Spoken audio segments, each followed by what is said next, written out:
Welcome to my channel, baby. Sip sensibility. Welcome to my channel, baby. Sip sensibility. Hey, this is Sensibility Speaks. Thanks for stopping by, and don't forget to like, share, and subscribe.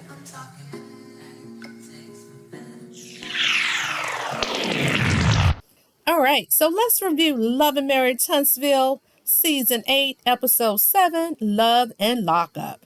All right, so I was thinking about doing this video in two different little segments, but I may just do it all together. But anywho, so they pick up from last week when Tisha was going back and forth with Miss Nell. Let me just say this. Tisha is exhausting as fuck, okay? That's it. That's effing all. That's it. That's all. She expects from others what she's not willing to give. And she's extremely covetous and she wants what others have, okay? She came into that party wanting to be seen, wanting attention, all eyes on her, and then just wanting to make a spectacle of herself because she had an issue with Nell, okay? So essentially, Tisha is upset because Nell called her her mentee and she's her mentor as opposed to them having a budding friendship. Now, Tisha knows good and well that Nell is extremely close to Melody. So I believe that may be behind or part of the impetus as to her wanting to befriend Nell all of a sudden, or just wanting them to have a tighter relationship, okay? Tisha already poached Destiny and helped to alienate her against Melody, along with Martell. Don't get it twisted. Destiny was a willing accomplice, right? Because they are both low vibrational and very jealous hearted. Now, Tisha holds grudges and she's way too passive aggressive. I've always said that Tisha is a covert narcissist. She is. She just hides it better, okay? So I find it funny as she's going back and forth, all in Miss Nell's face, just running her pressure up, stressing her out about her not acknowledging her as a friend. And she's saying that she's not going to let Ish slide anymore. She's just going to say what she has to say. No more Miss Nice Tisha. I'm like, why you been hiding inside of yourself all this time? But let me tell it, shit, it's been oozing out because you can't hide envy and jealousy, honey. You can't hide that low vibration. You just can't, okay? It always comes out. Anyway, moving right the hell along. So looking at the scene between Stormy and Melody, I like to say in a perfect world, those two ladies could be collaborating, bouncing ideas off of one another like powerhouses, okay? Like the two boss chicks that they are in their own right. And it would be refreshing to see them be true friends, okay, if Stormy was a good person. I'm just saying. But it would be nice to have seen them relishing in their accomplishments, etc., right? But see, there's a thing called pride, ego, jealousy, and envy, which is a close cousin to jealousy, that won't allow that to happen, okay? See, all of the aforementioned prevents that from truly occurring because, in my opinion, on Stormy's part, she is the one that has an issue with Melody. Now, she's hiding it better, right? But don't get it twisted. She wants to be front and center. She wants to reign supreme, okay? But however, back to reality, because that state of utopia doesn't currently exist. So let's get to what really happened. So Melody and Stormy, they were really exchanging pleasantries. They were very positive in the scene. Melody said that she hadn't seen her since the podcast with Carlos. And Stormy said she enjoyed herself. Melody thanked her for coming. But child, honey, they had to get to the good part about the surprise with Moses and Sonny. Ooh, child. So they were pretty much on the same accord with that. Ooh, yeah, that was a little tricky, that one. And it caught them both off guard. So they both were kind of on the same accord, like Sonny was showing off her ring, like, I was married now, child. I got the man. And Stormy felt like both Sonny and Moses could have had a little grace toward Destiny versus just like, well, I got him now, and that type of deal. And also saying something to the effect like, well, We might not have gotten together in the best of circumstances, but love is love. I found love, and I didn't mean to hurt your feelings. Just having some level of empathy. But you know what? Destiny can be a hard chick, but everybody deserves grace. But does she give anybody grace? Because she still feel a way about Melody and say slick shit when she get a chance. So, I mean, a few things can be right at the same time. But anyway, whatever. So up in the scene, the ladies were clocked in, okay? They were like, you know what, we're going to do this damn scene together because I wants to get paid. Cha-ching. But in any event, they're co-workers, they're being cordial, and in my opinion, they were being professionals. So I was reading some comments from people about this scene, and it was saying that Melody was being messy by discussing Tisha. Hell, it's a reality show. What's she supposed to do, right? So basically, they were just revisiting the prior night's events at Miss Nell's birthday party. Hell yeah, that was hot off the press. So that was interesting conversation to reflect upon the night's events. I'm just saying, right? Hell, they talked about Melody shit. The first 4, 5, 6 seasons, they still talk about it low key. She can talk about their asses too.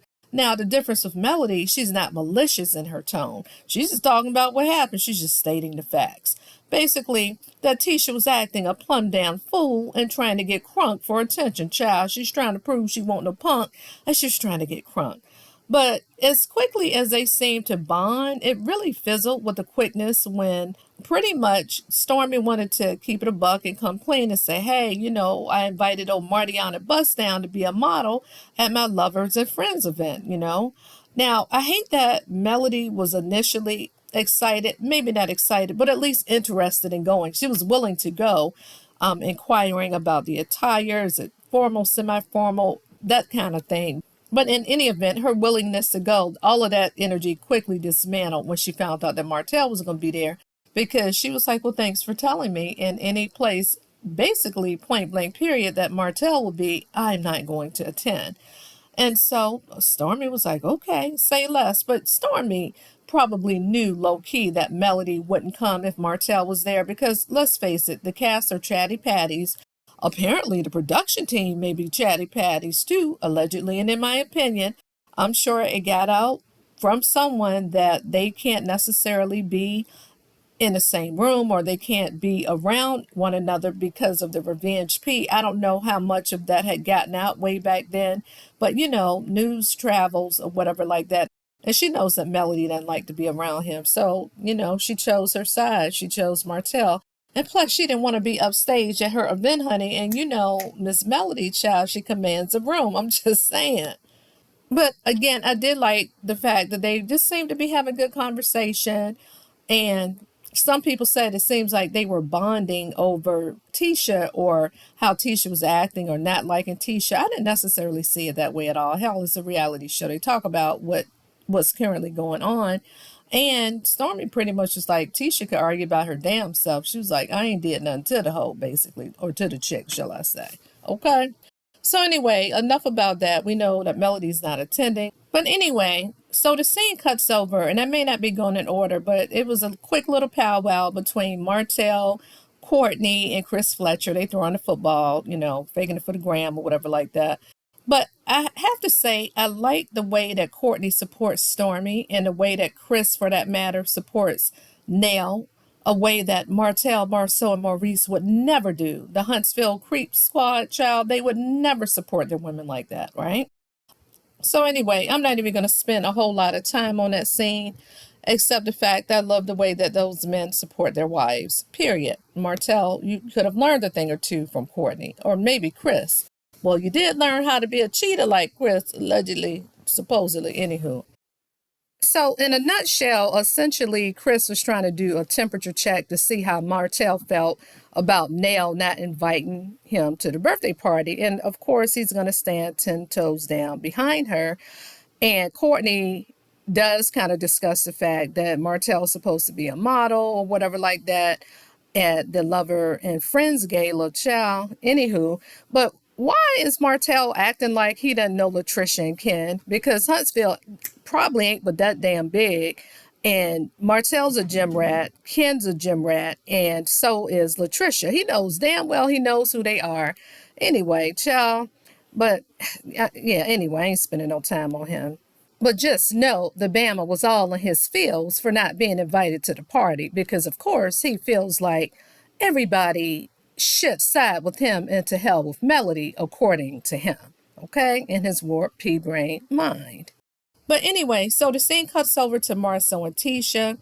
And in the conversation, I found it interesting that the show is revisiting the fact that Kimmy said in the past that she wouldn't be friends with Tisha if they weren't bound by their sister-in-law relationship, if they weren't married to brothers, right? I'm kind of ad-libbing here. But Tisha feels some type of way, and she revisited that conversation. And I'm like, chick, are you doing this for a damn storyline? I thought they had gotten past that. I thought Maurice had gotten Kimmy in check as he normally does when it comes to damn Tisha. Like family before everything. Child, whatever. But she was telling Marsau, Tisha that is, that she didn't necessarily want him to work on, I guess, the suites, the commercial real estate suites, because she feels some type of way about Kimmy saying that about her in the past. I'm like, girl, child, Marsau ain't gonna miss no damn dollar for your feelings, child. He dismisses you all the time. So, but anywho, Tisha always has to center herself and always make things about her. Ugh. Gosh damn, she's such a narcissist, a covert narcissist. But did y'all catch when Marsau said that he's trying to have a positive relationship with everyone in the friend group? And that's why he invited Melody to the Black Expo to be a speaker. And Tisha kind of made a face and her body language was a little off-putting. Speak at the Black Business Expo, #2. But then in the confessional, she kind of went on to say, oh yeah, Melody is a great motivational speaker. And that's why we invited her to the Black Business Expo, but she had a prior engagement. It's almost like it was rehearsed. So she's trying real hard to come across like she really likes Melody or she's buried the hatchet. But we know Tisha holds grudges, child. We know that. But anywho, your slip was showing, Tisha. We did see you kind of make a face when Marsau brought up Melody's name, child. But anywho. But I do also find it interesting, since the Scotts are trying to have a positive relationship, according to Marsau, with the friend group, then why did you give Stormy and Courtney such a hard time for inviting y'all asses to their lovers and friends gala, okay? Why y'all grill the hell out of them about that? Oh, because Stormy called you a Mitch several times. But you were acting like a BIT. You were acting like one, Marsau, all in ladies' business and such, okay?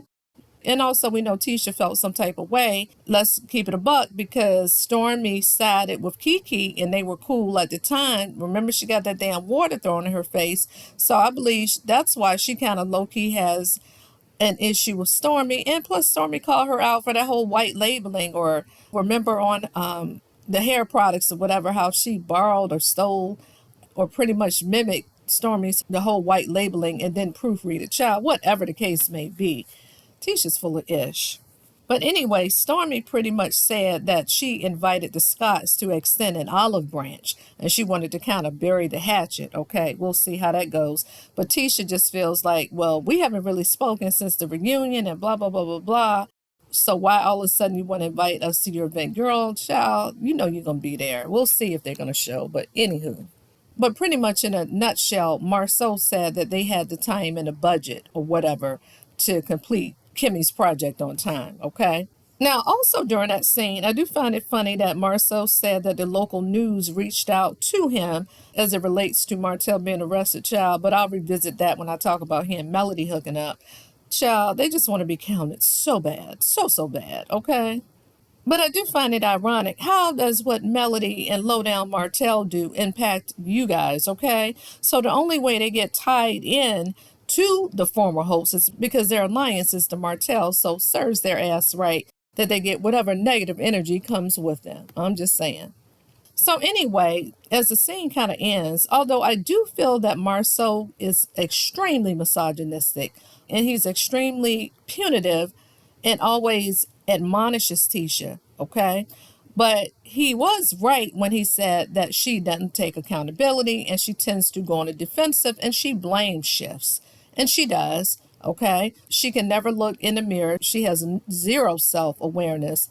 and very little to no introspection when it comes to her negative behavior or some of the questionable things that she does. I'm just saying, she's very similar to Martell in that respect. They're both narcissists, whereas he's a malignant narcissist and she's a covert narcissist that tries to hide the fact that she is one. Who child. So anyway, at a certain point, the scene cuts over to Latricia and Martell. Is it me, or was it just cringe as F that when they were supposed to be working out, in air quotes, I'm wondering why Martell decided to dry snitch on Chris Fletcher. And I'm trying to figure out, when was he trying to supposedly introduce Latricia to Martell? Now, if that's supposed to be his cousin, I guess at the time he didn't know, because she keeps saying that he's related to her mama, which means that's your cousin too, child. But anyway, Martell, he's just, he's so disgusting. He's just a gaggling and he, and he just thought that shit was so funny. I'm like, was he trying to introduce you to Latricia when you were married to Melody? Okay, was it after the fact? And did he know her like that? Or was his ass interested in Latricia? I'm just saying, but why would he introduce her to Martell if he had interest? So anyway, 1 and 1 ain't equal to 2. And I just feel like it's the most shady-ish. Okay, child, if I was you, Ken, watch Martell, because he can't be around ladies without trying to fornicate with them. I'm just saying, he's just low down like that, allegedly. But anyway, I'm not really getting into the rest of the scene, but I do like the fact that Latricia said that she ain't working out with him no more. And I don't blame her. She wanted to know, what exactly did Chris say? And probably he thought she looked good or whatever like that, or he probably thought she was fine. Child, they all creeps, the creep squad, all of them. Child, just as inappropriate and just messy. Anyway, moving right along, okay? Yeah, because the rest of them, they were just talking about supposedly side chick, side dude. Child, whatever. Martell can go to hell. But moving right along. All right, so the scene cuts over to Marsau and Melody, which is always interesting in a kiki, okay? Or her getting him together. So I like the fact that Melody was positive, and she always takes the high road.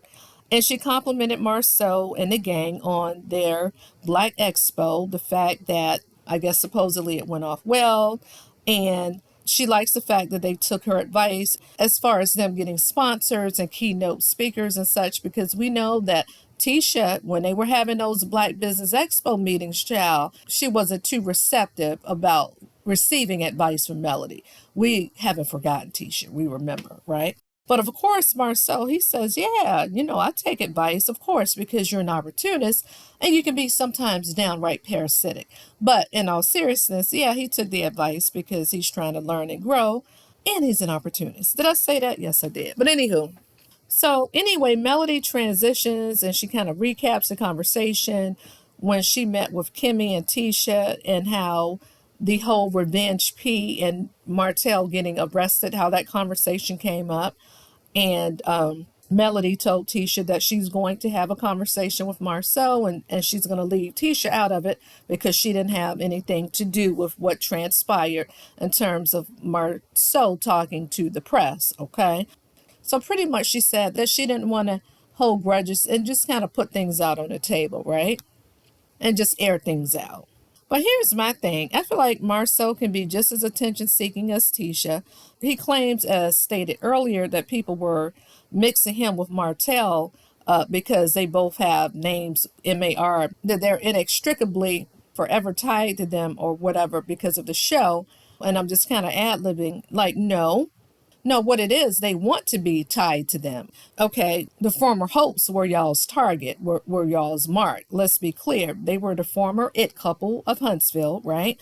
Pillars of the community. This is all before the cheating allegations, or not even allegations, because the shit's true. And we got a whole baby named Knox that came out of it, right? I'm just saying, but Marsau and Tisha wanted to be Melody and Martell, okay?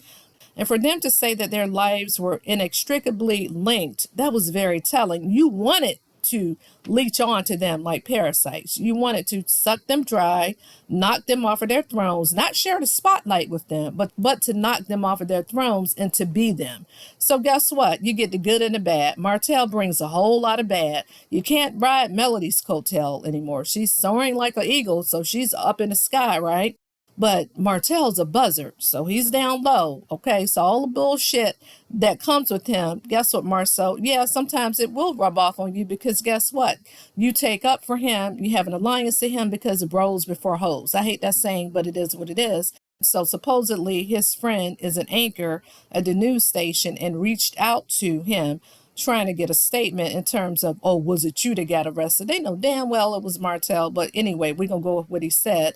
So Melody said, okay, I can understand you refuting that, I guess, right?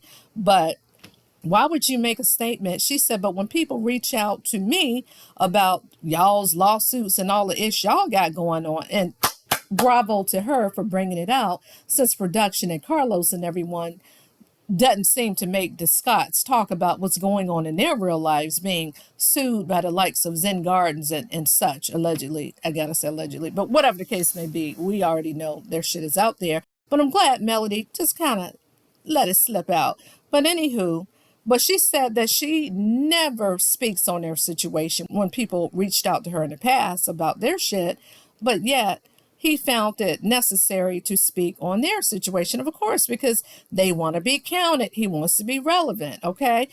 Honey, they have a hitch in a toe to Martell and Melody. Yeah, they want to be inextricably linked, as he put it, because they want to ride y'all coattails. They just can't ride Melody's, but y'all, anyway, y'all can ride Martell's coattails down to the doldrums of hell. Yes, you can.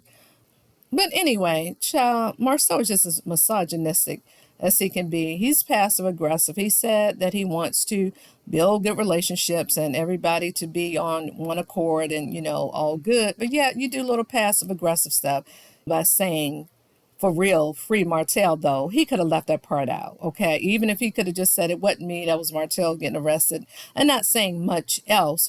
Because basically she was like, are you fucking out of your mind? Why would you say that without you even knowing what exactly went on as to why he was arrested? Why would you say that? That was very irresponsible.